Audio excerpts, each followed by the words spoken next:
So I've got a great recipe that I think you're gonna love. It's a veggie noodle stir fry. It's quick, it's easy, it's fun, it's colorful, it is so tasty, and I can't wait to show you. So let's do this. So it's a really simple recipe. I've got a pan, a wok, or you could use a large frying pan onto a high temperature. And then I'm gonna take some mushrooms, just a little handful. Now, I'm gonna make this stir fry for 2 portions. But guess what? It's so quick, it's so easy, that if you wanna do it for 4, 6, or 8, you can just double it, quadruple it, whatever, and just knock it out one batch at a time. That way, you get that searing heat from the wok, which you really, really need to do a nice stir fry. So first up, as that pan is heating up, just drop in your mushrooms. You can tear them up, crush them, slice them, do what you like to them. And then as far as the other veg is concerned, use what's on offer, what's in season, what looks good. So let's get all of this veg prep done now, and then when it comes to cooking it, it's beyond quick. So I've got some sugar snap peas here, just a little handful. The idea is to have fun with the veg, but also kind of slice them up and prepare them so they're all gonna cook at the same time. Take a regular bog standard carrot, a speed peeler, and just peel it. But the nice thing is, you don't have to stop peeling, right? So once you've got rid of this peel that you don't want, we can carry on peeling, really kind of ninja thin, but you can just do it with a standard, regular speed peeler. Broccoli. I'm just gonna take the little florets, I'm just gonna run my knife in half there, just so they're a little bit more delicate. The last veg I'm using is some spring onions and a little fresh chili. So time to get the noodles in now. You can get the regular white noodles, but you can get whole wheat ones. And that's a great, great, healthier swap, 2 to 3 times the amount of fiber. Now all we need is 2 little nests, 1 nest per person. They take about 5 minutes to cook. I wanna make a nice, quick little sauce. So for that, I like to use a little grater. So I wanna take a couple of garlic cloves and about 1 thumb-sized piece of ginger. Is gonna be so fresh and so fragrant. And then once you've done that, a little soy sauce for that flavor and that seasoning, and then lime. So fresh, so delicious. And then again, we can use the grater and then we'll squeeze the juice of that lime into there. Look at that. So this is the time, you know, when I can add some oil. So now we're stir frying. And the whole point of stir frying is it's hard and it's fast, okay? We don't want to overcook the veggies. So in with the carrots, the broccoli, and those fantastic sugar snap peas. Keep the veggies moving, move it around. If you don't feel comfortable tossing it like that, then just use a pair of tongs or a spoon. So in with spring onions and a little fresh chili.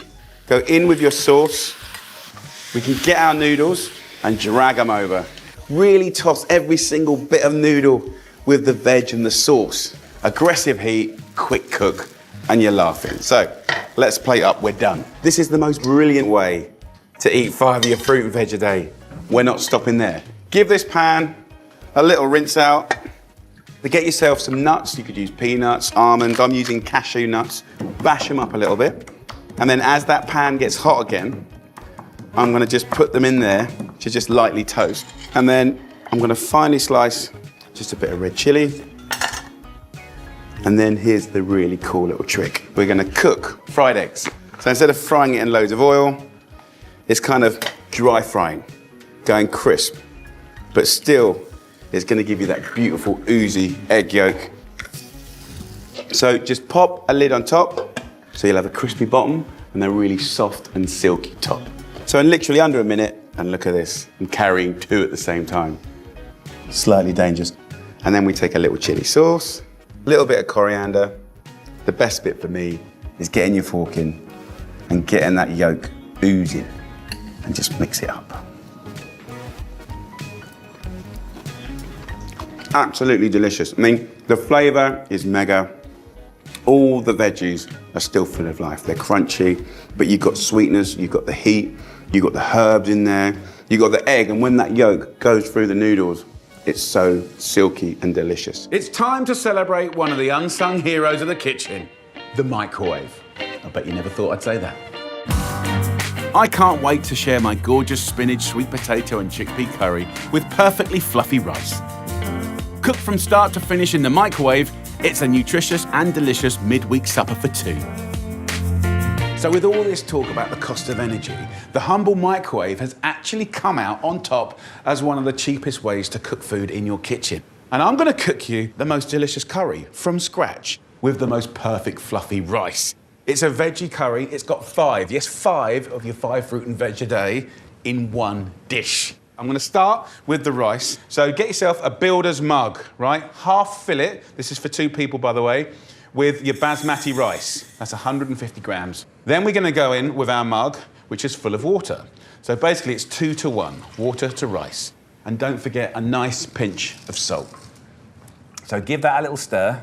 And this is the same quantities as if you were cooking it in a pan on a hob. But we're going to put a lid on top, and then this goes in the microwave. Now, we're going to put it in for around 10 minutes on medium. Let's just get this right. Oh, no, 92 minutes. Right, just over 10 minutes. I'm still not as fluent as I'd like to be. So while the rice is cooking, let's put together a beautiful fresh curry. This is with sweet potatoes, chickpeas, spinach. It's going to be beautifully spiced. So it's really fun to make and super, super simple. We're going to use the humble box grater. So first, on the coarse side, we're going to take 1 onion that I've peeled, and we're just going to grate that. It is different than cutting it. You're kind of bruising it a little bit and getting those juices out. We're going to add to that fresh ginger. It's such an amazing spice. It's got heat, it's got freshness. So just use a knife to very simply scrape off that outer skin. I'm going to get that and grate it on the coarse side as well. Now, on our box grater, we're going to go from the coarse side to the fine side. And this is particularly good for garlic. I don't want big chunks of garlic, just little ones. I'm going to go in now with 1 heaped teaspoon of curry powder. Then 2 tablespoons of tomato puree goes in, a pinch of salt and pepper, and about a tablespoon of vegetable oil. So this is like my curry base, right? Think of it as the foundations of this curry. Then, kind of the king of the curry is the sweet potato. If there's any little gnarly bits, just simply nick it off. Give it a little poke with a knife, and we'll place that in here. I know it looks bonkers, but go with it. There's sense and logic. Then 1 whole chili. I'm just going to prick that as well. And then this is going to go into the microwave for 10 minutes to develop the flavour and cook the sweet potato. So in this curry, you're going to get 5 of your 5 fruit and veg a day in one dinner. Okay, you heard the bleep. It's hot. Forget, it's the microwave, it's hot. So out comes our rice. Let's have a quick look. You can see it's absorbed beautifully. And I'm just going to leave this lid on top, and it's going to carry on steaming, and it might be the lightest rice you've ever done. So the veggie base is going to go in, lid on top again. Come with me on this journey. We're going to go in the microwave for another 10 minutes on full whack.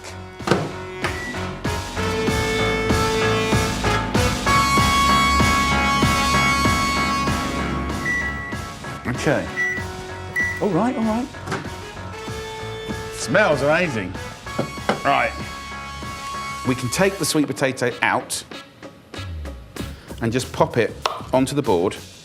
It's about 3/4 cooked, but by sort of splitting it like that, it's hot, so be careful. You can just cut it into nice little chunks.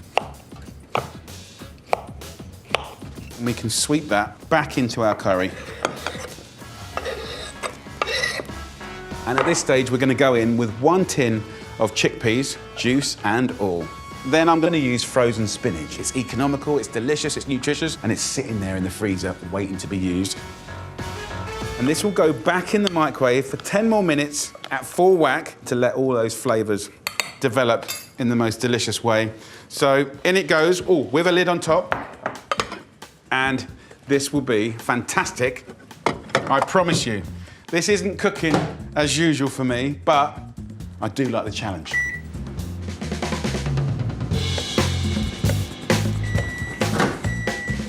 Here it is. Microwave curry. Smells amazing. Let's have a little look. Look at that. Hot, steaming. So give it a nice little mix up. Let's just take the chili out for a second. Beautiful colours. Chickpeas, spinach. It really does smell amazing. Let's have a little try. See what's going on? Really fresh. Adjust with salt and pepper.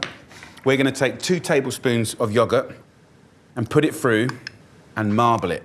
And that yogurt will just do the most brilliant job of lightening that curry. Look at that. And then with the spice, now we've tasted it, is it hot enough? Yes, no.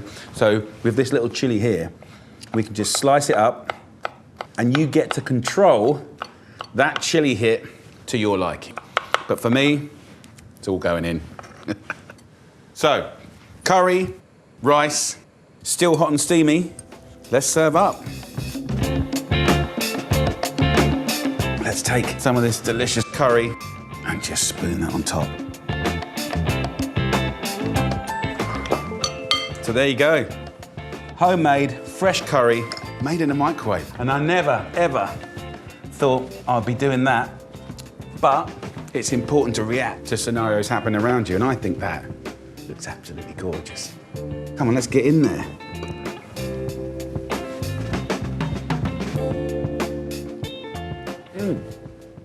It's got loads of flavours. You know, the chickpeas are so creamy, the spinach is really like vivid green, the spice is on point, really, really delicious. That little base that we made has really created the most incredible abundance of flavours, and I really didn't think you could get that amount of flavour from a microwave.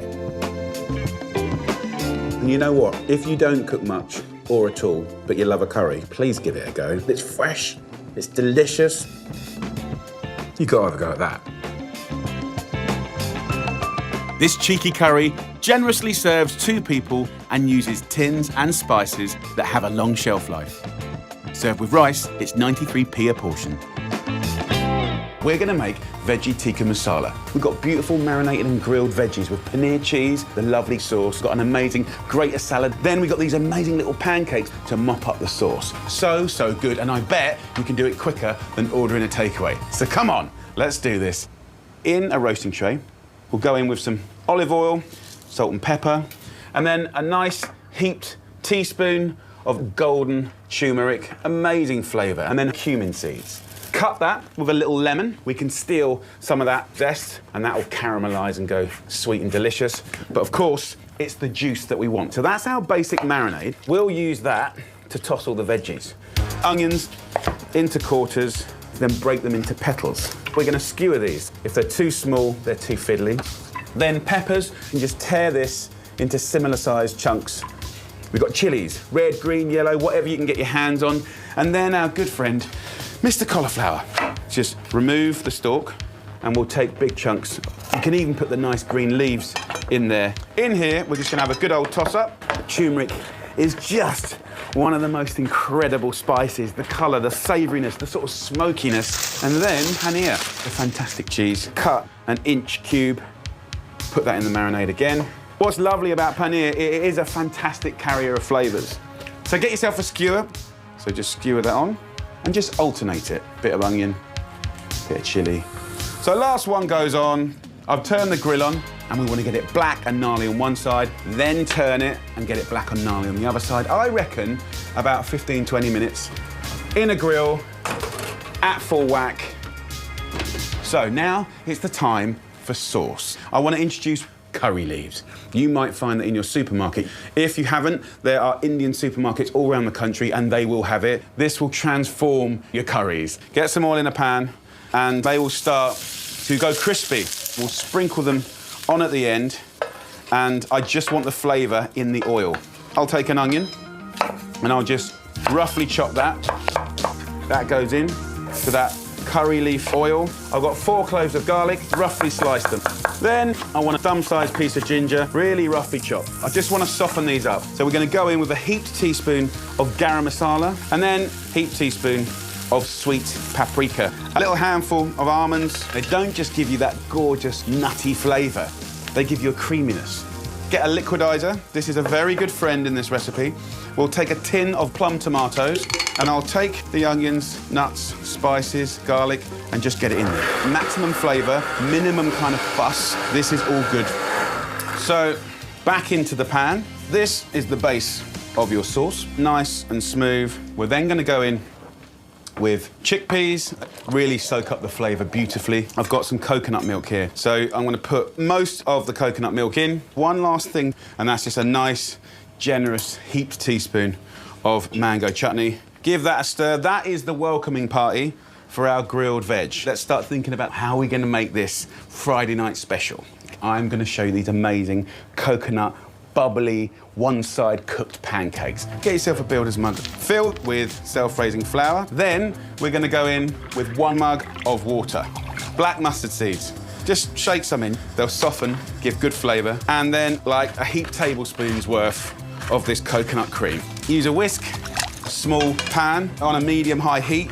I'll take a ladle, in we go, round the rim of the pan, and it'll start peeling away, and that is exactly what you want. So, take a beat. What's happening? Pancakes, sauce. Let's have a little look at our veg. It's cooked nice. I think I want to burn it a bit more.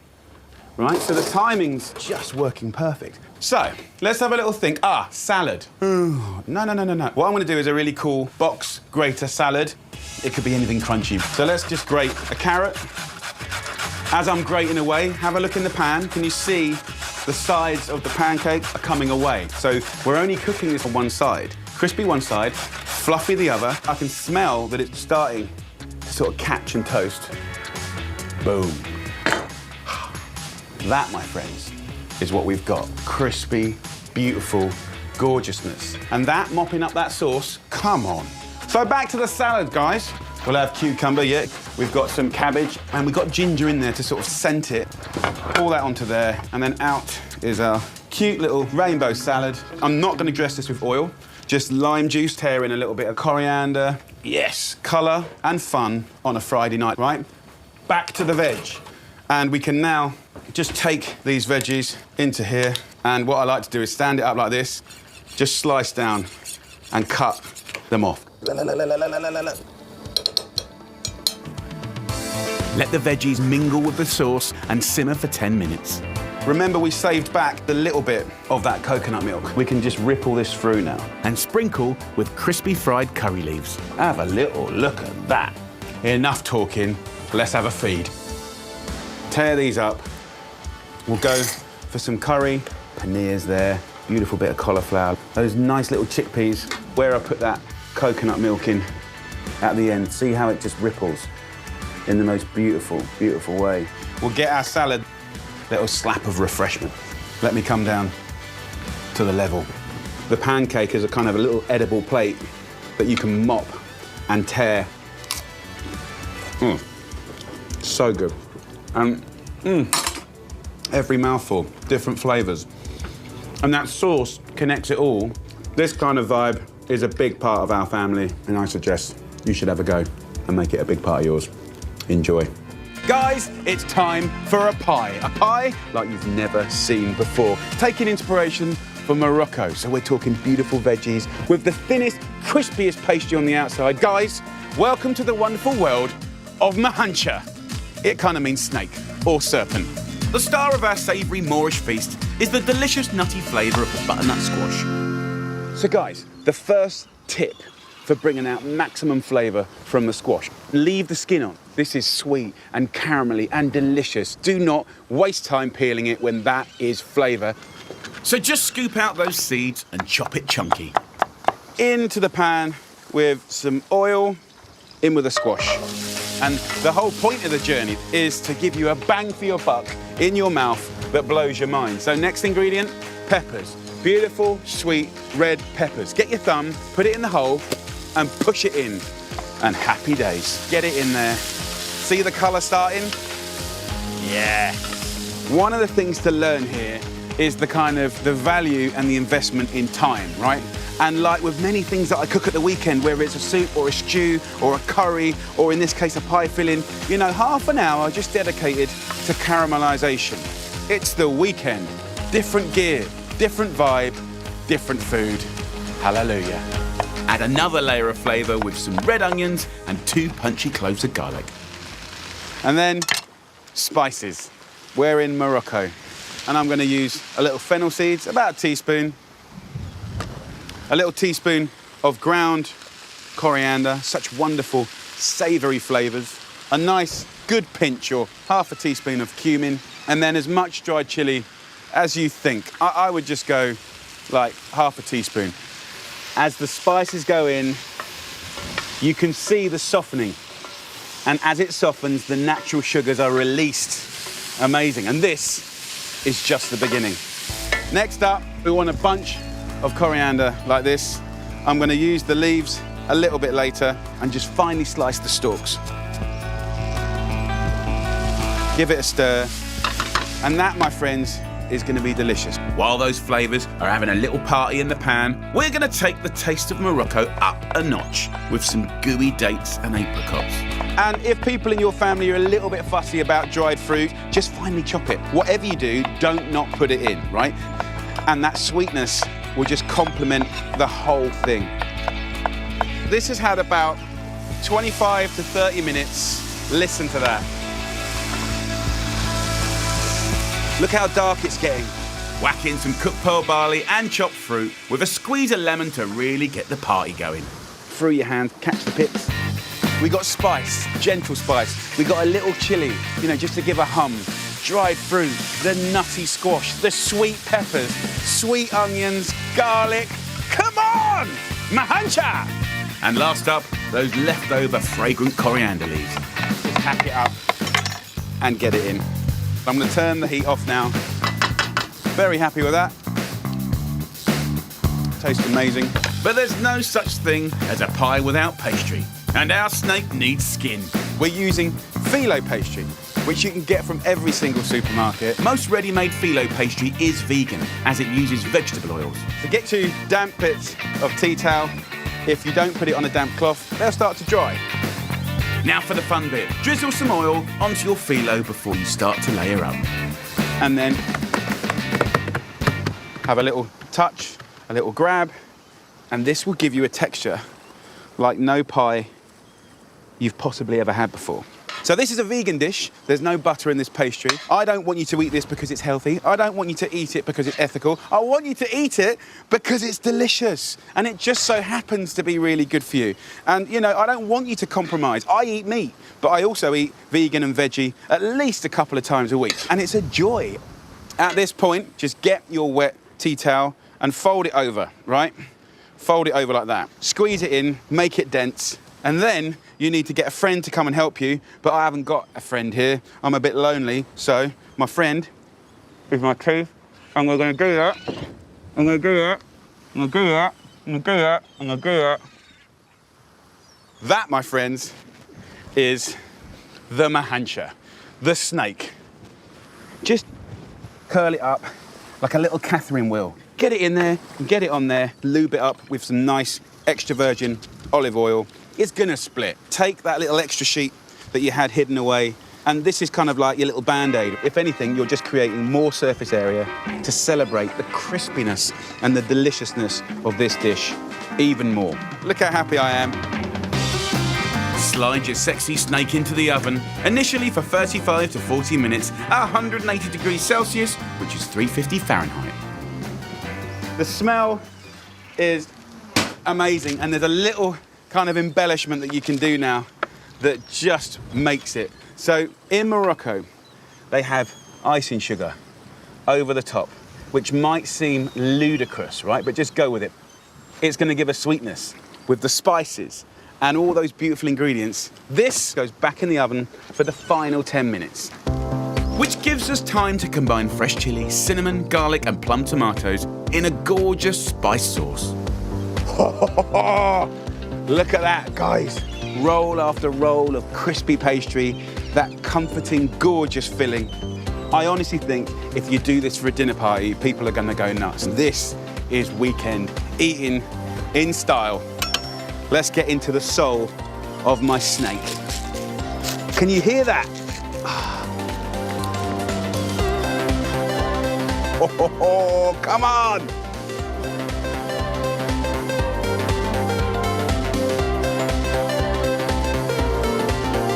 Just a little coriander to garnish. Life's too short to do the same old stuff. Everyone's asking for more beautiful veggie ideas. Here you go.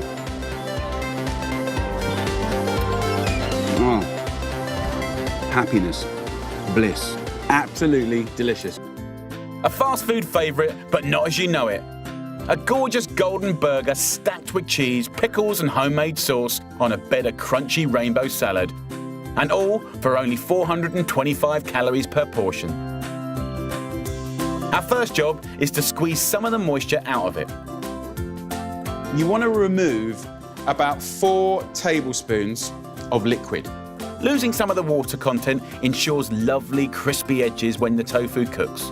Add about 75 grams of wholemeal breadcrumbs and crack in an egg. We're going to use flavouring from an old friend. You'll either love it or hate it. So I want 2 teaspoons of Marmite. And this is a nice flavouring for me because it's savoury and I just like what it gives this particular patty that I'm trying to create. And that's the great thing about tofu, it's a great carrier of flavour. You know, the Marmite gives it that lovely savouriness, which I like. But at the same time, you could swap Marmite out and put pesto in. You could swap pesto out, you could put miso in. You could use harissa instead. Have fun with it, make it your own. But this recipe is a good base, and it gives you a good texture when you put it in a bun and put it in your gob. Once it's evenly mixed, shape into 4 patties, and it's time to cook them. I've got an amazing tip that's going to add loads of warm herbal flavour and more crunchy texture to my burgers. Rosemary, when it gets fried in oil, incredible things happen. It kind of turns into like little crisps. Lay your patties on top of the rosemary, and now it's time to knock up a vitamin-packed homemade ketchup with no sugar. We need about 8 lovely ripe tomatoes. Fresh is cool. Of course, you can do this with tinned tomatoes if you want, but fresh, ripe tomatoes are going to give you that kind of sunshine vibe. Chop up the tomatoes, add to the pan, and then season with salt and pepper. Definitely, I like a little bit of spice. So a tiny bit of chili sauce or some dried flakes of chili here. And then what other things make a kind of ketchup work? Acidity, that sort of piquance. So red or white wine vinegar, about a tablespoon. So we're not going to add sugar because I think you can get a lovely result, a fresh result with the natural sugars that are in these tomatoes right now. That's why they've got to be ripe, okay? So another little tip is if you go to a market, at the end of the day, they always flog off the overripe ones. They're the ones you want in there. They're perfect. Tear in some fresh basil. And you can see this is getting thick already. So what we'll do is, as it's cooking, we'll just use a potato masher to break the sauce. But look how quickly that's happening. Flip your burgers, cooking them for 3 minutes on each side. So look at these. I mean, they're looking really good. Great colour, crispy, soft, and sort of nice in the middle. Kind of quite excited about that. Next, classic burger territory, cheese. To add calcium, but also I want to keep it light on calories. 50 grams is all we need. So to complete this meal, we want to kind of do a hybrid of a slaw come salad, come kind of shred vibe going on. Eating a wide range of colours will provide a spectrum of superfood nutrients. So I'm using all sorts of crunchy veg, sliced, chopped, ribboned, and for some real retro fun, crinkle cut. You get kind of crinkle cut chips. Yay! This reminds me of an 80s perm. I don't know why. And once we've done that, let's just get in there, mix it up, and kind of let it just all look gorgeous. Let's just create a massive bed of goodness and colour that kind of all speaks for itself. Look at that. Next, a dressing for my salad.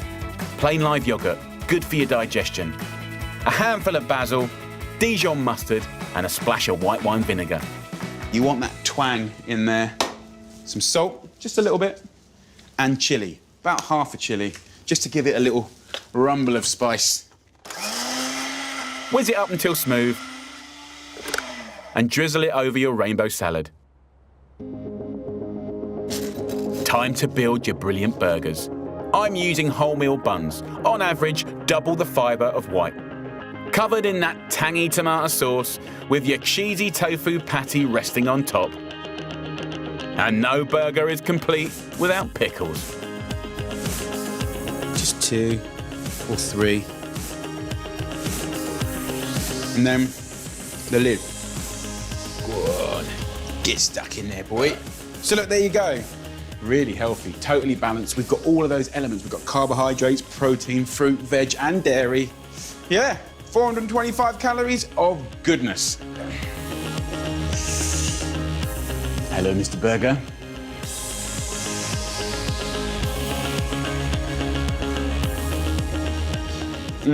So this, my friends, is a vegetarian sausage roll. It's gorgeous. Puff pastry, beautiful roasted squash, chestnuts, cheese, and beautiful sour cranberries. Unbelievable. So while I'm here in my test kitchen, I want to show you how to do it. Go to the supermarket and buy all butter puff pastry. Sometimes you can't get into it very easily, but just struggle like I did.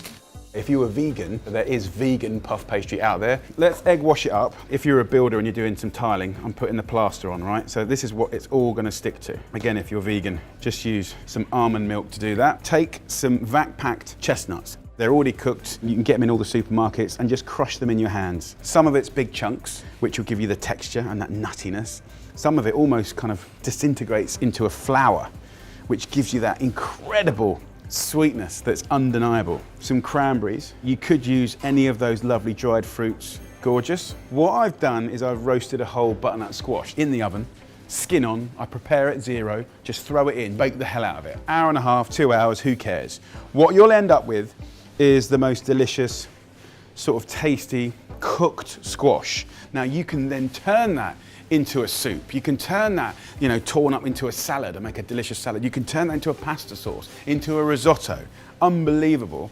And in this case, I'm gonna use it to really be the body of this vegetarian sausage roll. Now, what's nice about baking the squash like that is it concentrates the flavor to make it utterly delicious. Flatten it out a little bit, season with salt and pepper, and then take a cheddar or a nice Lancashire cheese or any cheese that you love. This is the fun bit, guys. Just take a little bit of the pastry, like this, and we're gonna roll it up. My kids just love doing this. So easy. Roll, roll, roll, roll, roll, roll, roll, roll. Look at that. How exciting is this, right? Just grab yourself a bit of greaseproof paper if you like, get yourself a knife, cut it in half, cut it in quarters, and then I'll go for about 3 out of each. Very straightforward. Doesn't matter if you're not perfect. Look at that, come and have a look at this. What you have is this amazing little Swiss roll of chestnuts, cheese, squash, and the beautiful sweet cranberries. Amazing. So on a tray they'll go. They will expand a bit, so they'll kind of cook into each other. This will put smiles on people's faces. You can egg wash them if you like. And that, my friends, is a brilliant veggie sausage roll. Is a really nice thing to do to pair up next to your sausage roll. It kind of eats in a similar way. It's as Moorish and as gorgeous in a similar way.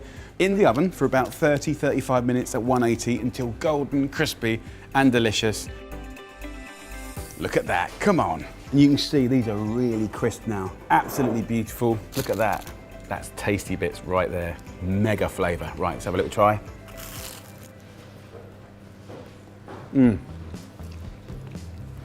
You just get a proper mouthful of heaven. The sweetness and the nuttiness of the squash, the pops of the sweet cranberry, and the nuttiness from the chestnut, delicious. And I reckon with a little chili jam, perfection. So guys, if you're a vegetarian, beautiful. And guys, if you're a meat eater, beautiful. What are you waiting for? Get amongst it, get involved, and make your very own at home. Hi guys, I hope you're all really, really well. So I'm gonna show you a beautiful side dish now. It's a fantastic slow roasted tomato salad with Orzo Pasta. It's really fresh, it's really light. This is from my new cookbook, Together. And Together is about togetherness, something that we've all learned about or not about in the last year, since lockdown. So this is all about meals to make new memories. Each chapter is a whole feast, a whole meal. And this dish here, here's the Orzo Pasta there. This is a fantastic side dish from a chapter that I absolutely love called Elegant Simplicity. You can cook this as a menu, or you can take individual recipes as they are, because they're really nice recipes. Now, the great thing about the recipes is I've written them in a new style, right? And this style is I write them in a way so you can get ahead of the game, so when your guests arrive, you're not stressing.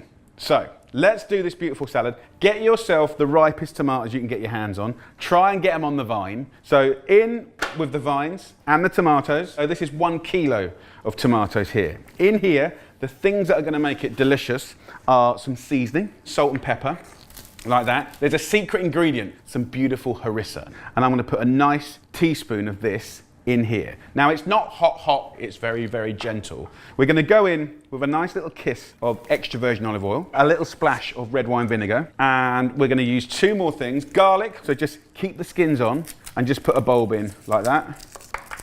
In we go.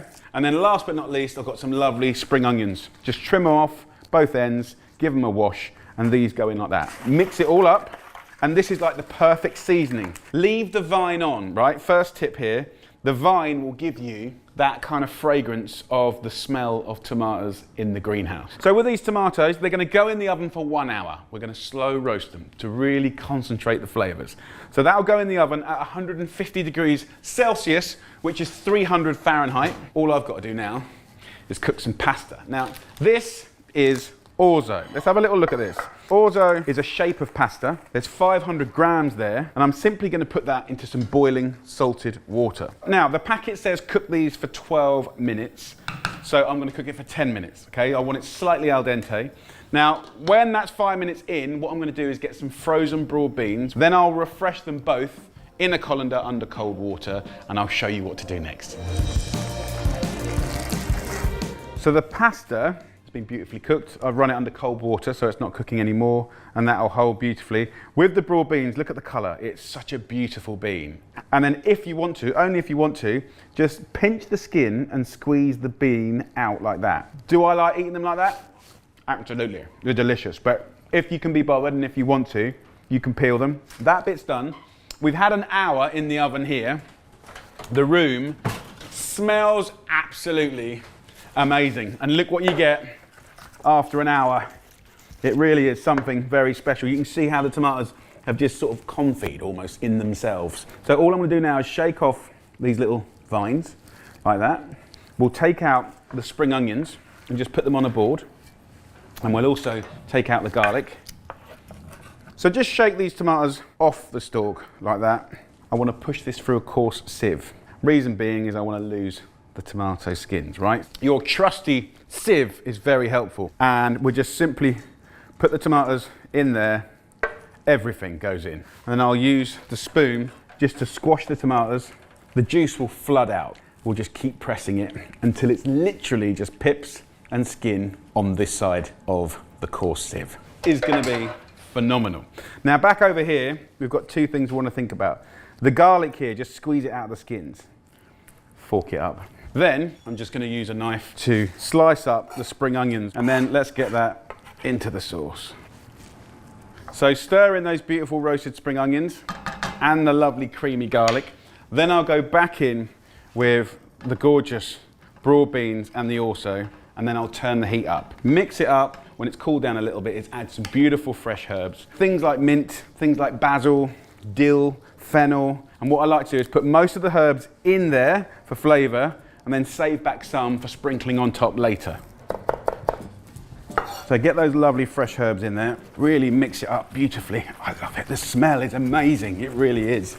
A bit of seasoning needed. I'm gonna give it a little kiss of nice cold pressed extra virgin olive oil. Serve on a platter, in bowls, whatever you like. Just look at the colours. I'll take some of those herbs and just sprinkle them over the top. A little optional extra here, because this is just going to be a salad today. A tiny bit of feta cheese. There you go. My slow roasted tomato and Orzo salad. Let's have a try. It is so fragrant. So there you go, guys, my Orzo and tomato salad. I hope you love it as much as I do. Enjoy.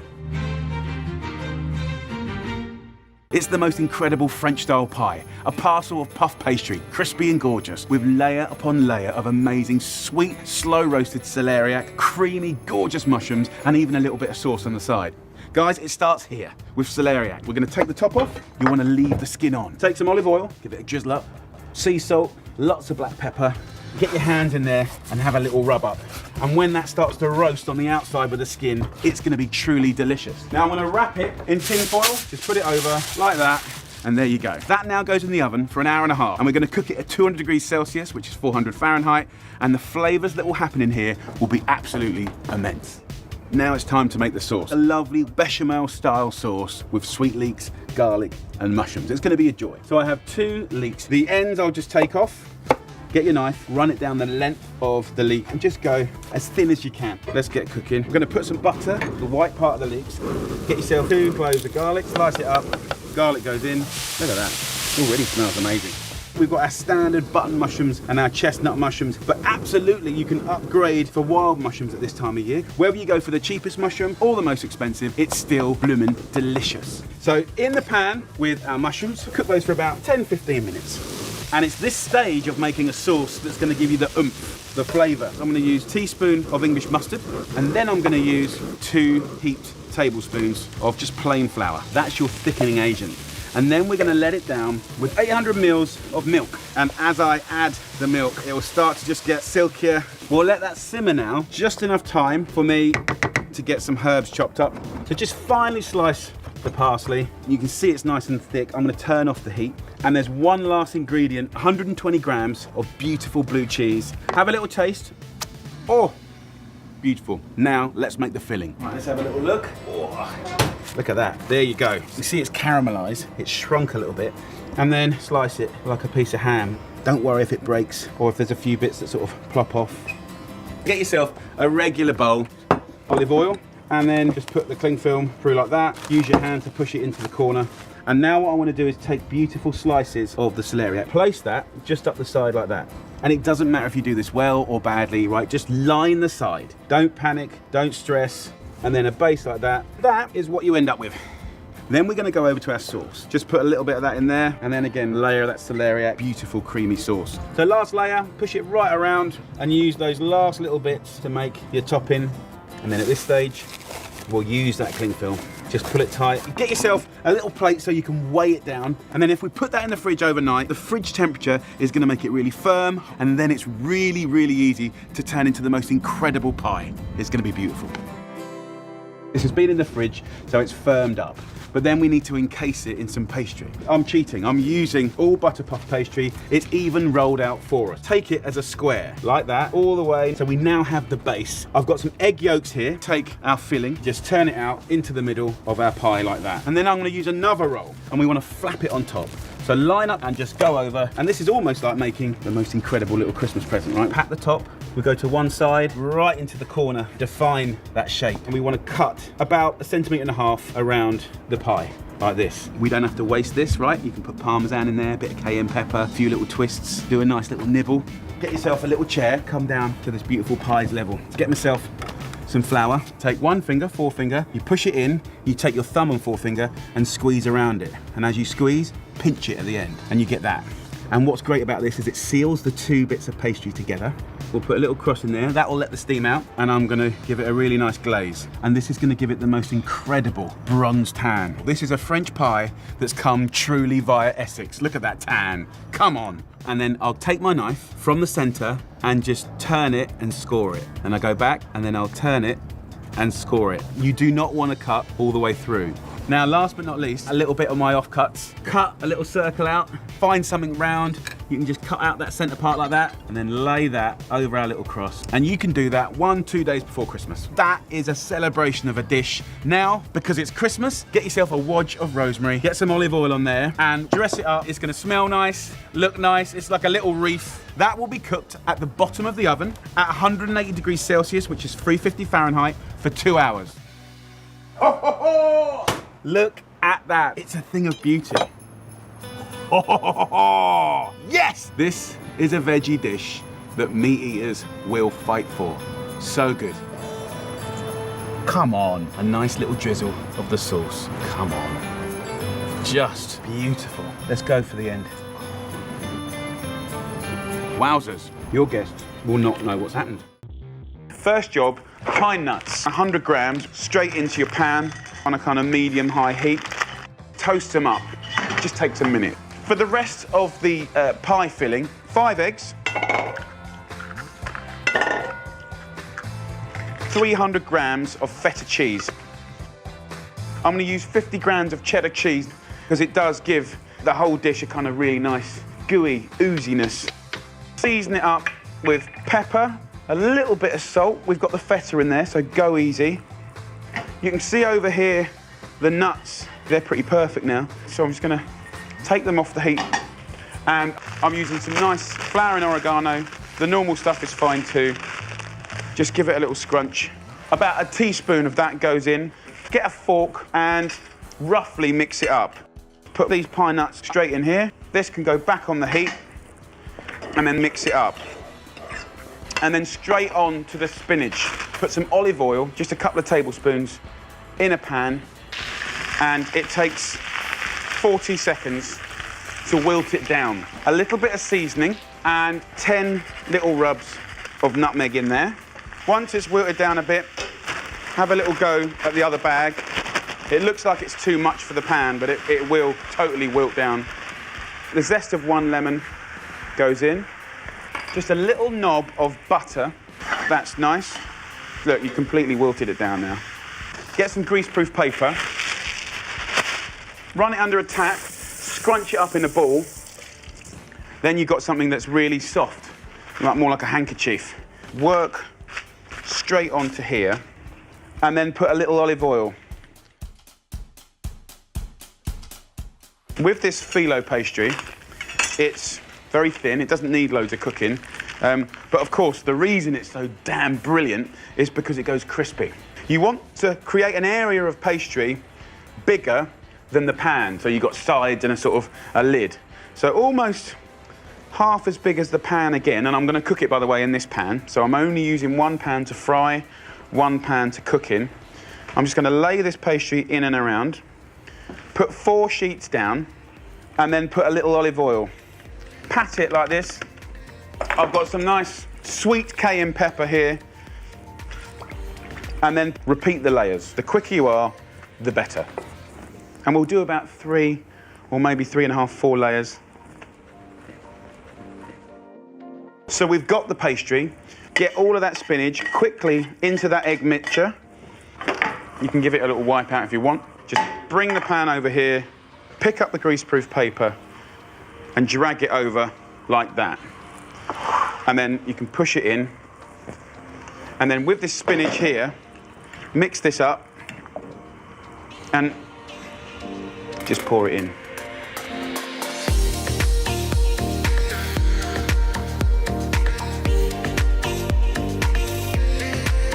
Maybe a little extra cheese just on the top, like that. I want you to get the pastry and pull it back over itself.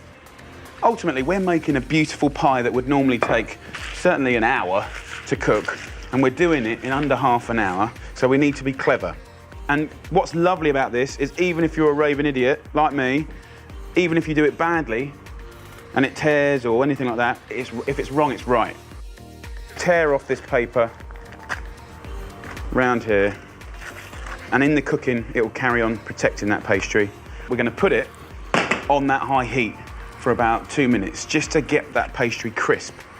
You can sort of see round here you're just starting to get crispiness. Grab just a little bit of rosemary and put it around this lovely tart here. We're going to bang that in the oven for about 20 minutes. It's going to be good. It just comes off like that. It's beautiful.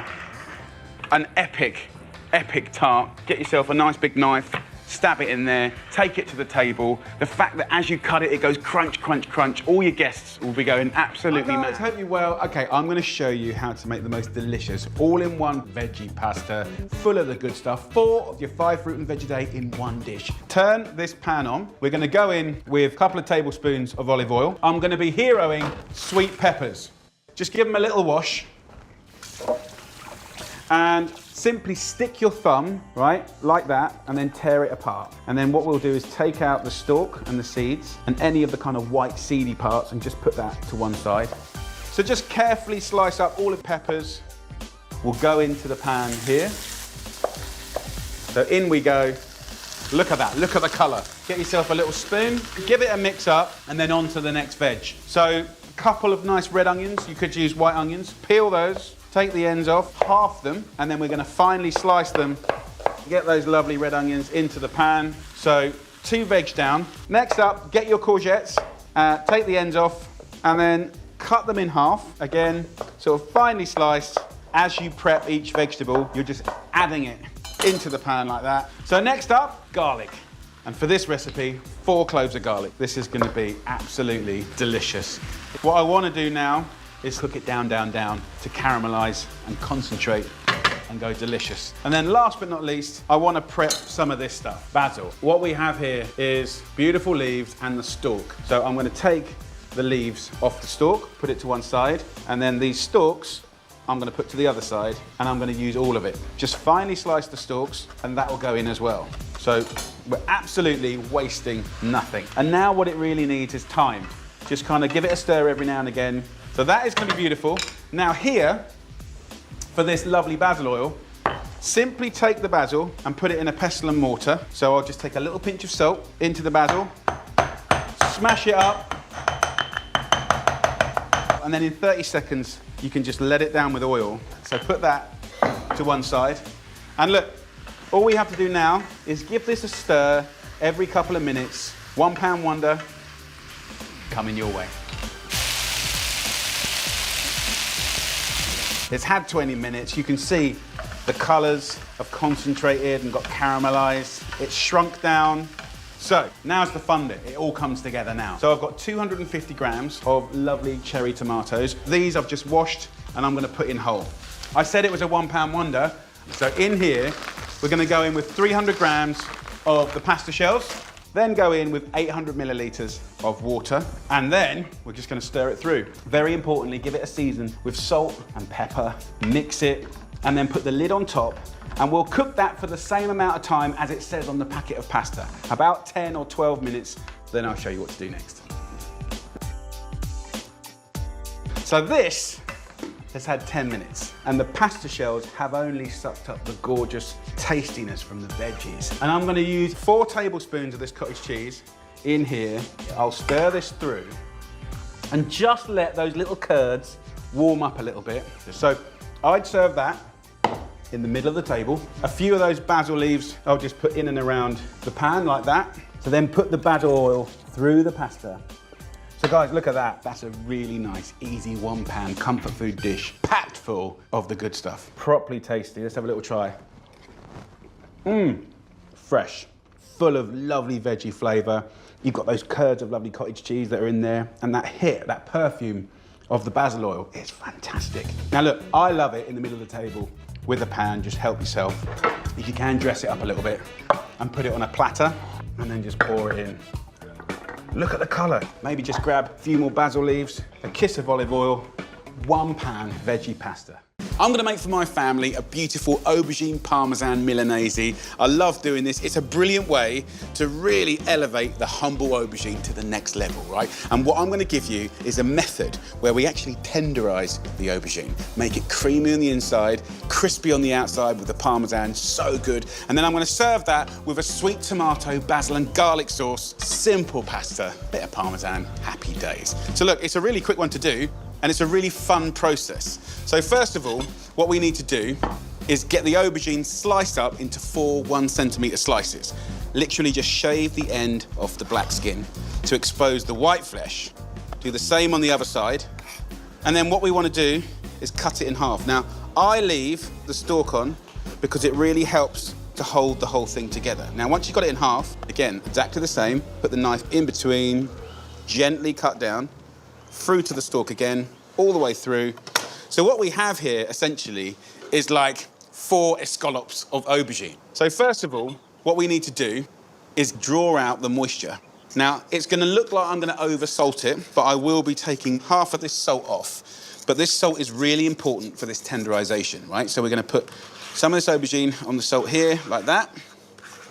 And that will start to bring the moisture out of the aubergine. It actually starts to change the texture, right? And we can actually treat it like meat, and we can start to tenderize that. And if you use like a regular meat bat, or even your fist, what you can do is start pounding, and you'll start to completely change the texture. By doing this, you're gonna get a creamy inside, and by cooking it the way I'm gonna cook it, it's gonna be really crispy on the outside. So simply flip that over, and then we'll do the other side.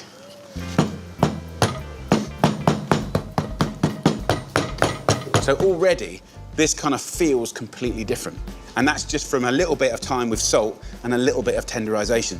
And then all I do now is get a bit of kitchen paper and just dab off that sort of salty juice like that. So next up, breadcrumbs. What I'm gonna do is take this lovely vegetable and make it really, really crunchy. So I've got 2 free-range eggs, whisked up so they're nice and loose.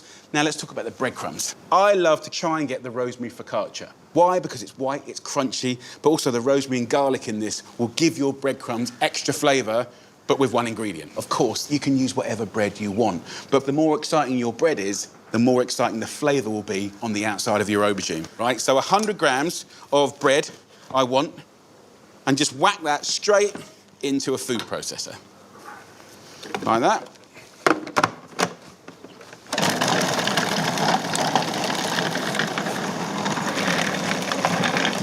What I quite like is it's kind of got a little bit of substance to it. Look at that. It's bouncy, there's some chunks in there. You can see the little bits of rosemary as well. So, now we're gonna take our lovely aubergine, just like you would if it was a cut of meat. Season it up with a little pepper, like that. And then into the egg. That's kind of like your binding. That's your glue. Can you see the difference in the texture, right? If you'd have just cut the aubergine, it would never do that. It would actually break. Shake the plate of breadcrumbs here. Let the excess come off, then put it onto the breadcrumbs and then use your other hand, otherwise it will get sticky, to cover it. Pat it down, bit of pressure, and then a little shake. But that, my friends, is a beautiful breadcrumbed aubergine. So 1 down, 3 to go.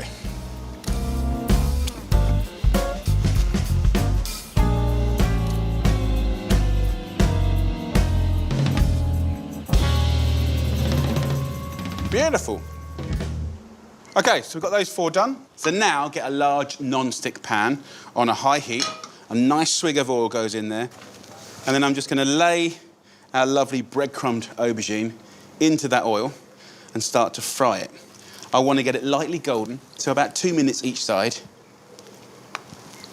Now, look, the great thing about this recipe is traditionally, of course, it will be veal, right? Or chicken, or pork sometimes. And bigging up the veg, I think, is a really nice thing to do. So let's just have a little look at this first one that went in. Look, that's lovely. So flip that over. Look at that. Nice and sizzly. That black skin gets really nice and crispy too. Look at that, golden, crisp and delicious. And I've experimented doing the same preparation with slices of butternut squash, beautiful pumpkin, amazing, courgettes, or even a mixture of different ones. And I think it's just a brilliant way to enjoy veg, but we should all be enjoying more veg, right? So get yourself some Parmesan, and this is when things get even tastier. Garlic, rosemary, breadcrumbs. Now a little Parmesan is gonna be good. Get a fine grater, and just kind of do long strokes on a baking tray. So that's like the welcoming party to our lovely aubergines. So have a little look at these. Oh, yes. That is beautiful. That's gonna be so tasty. Look at that. Here we go. And then as it's all sizzling and gorgeous, then we go over with some more long strokes of Parmesan, and this will just become one. This will just melt into the aubergine. So at this stage, this beautiful thing goes in the oven at 180 degrees Celsius, which is 350 Fahrenheit, for about 10 minutes. And actually 10 minutes is a pretty good number because I've got some spaghetti here and it says cook for 10 minutes. We'll boil that up.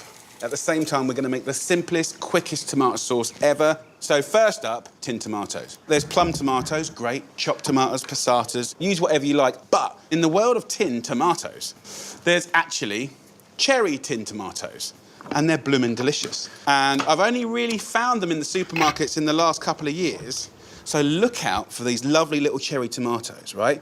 Because they're gorgeous, they're sweet, and they're picked at their very best. So in a pan we go with a little olive oil, and then a couple of cloves of garlic. Just run your knife through it. Easy peasy, right? Get that into the oil. We want this to be sweet, so don't get too much colour on that. Not always, but sometimes I'll put a little bit of chilli in there. I want it to be very mild. The kids are gonna have it. So I'll take the end off, half it, and I'll take the seeds out, right? And then I'll put that whole chili in, and then I can take it out later. But it's going to give this tomato sauce a hum. It won't be hot, it won't be spicy. So in we go. And then as soon as there's a little bit of colour on the lovely garlic, then we'll break the frying and go to boiling these beautiful cherry tomatoes. All you need to do is bring those cherry tomatoes up to the boil. We'll season it with a little pepper and some salt. And then some basil, about half a bunch, just tear it up. And now we have a beautiful, delicious, fast, gorgeous tomato sauce. Put that on low. Pasta's got a few more minutes to go.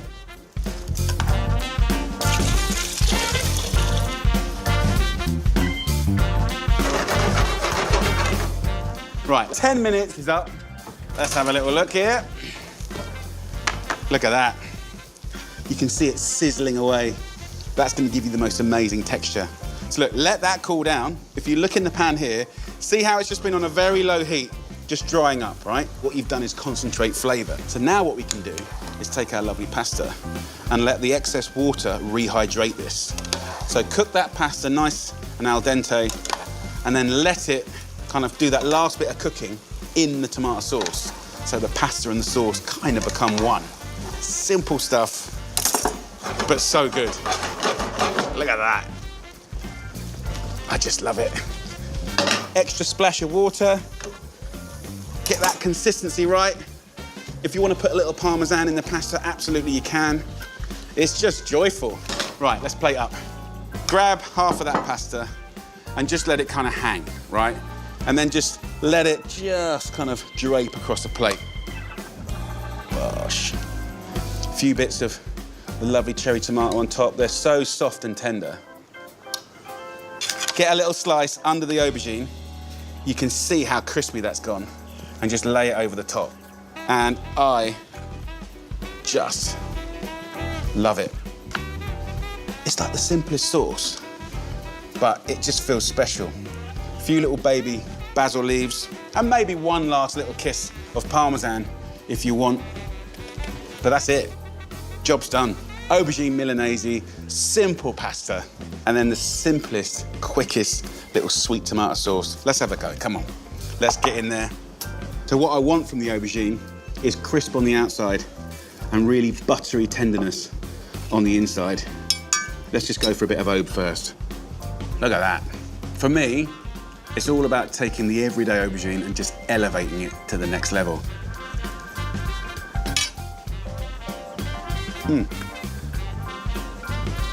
I love it. Absolutely delicious. Because you've got that beautiful crunch.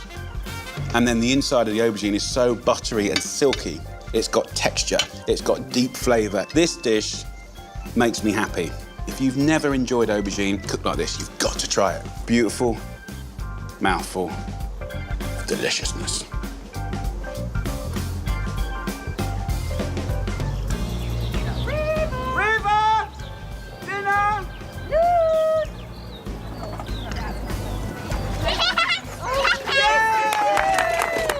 Right, do you want some slurpy pasta? Big or small bit? Big. Okay. Let me give you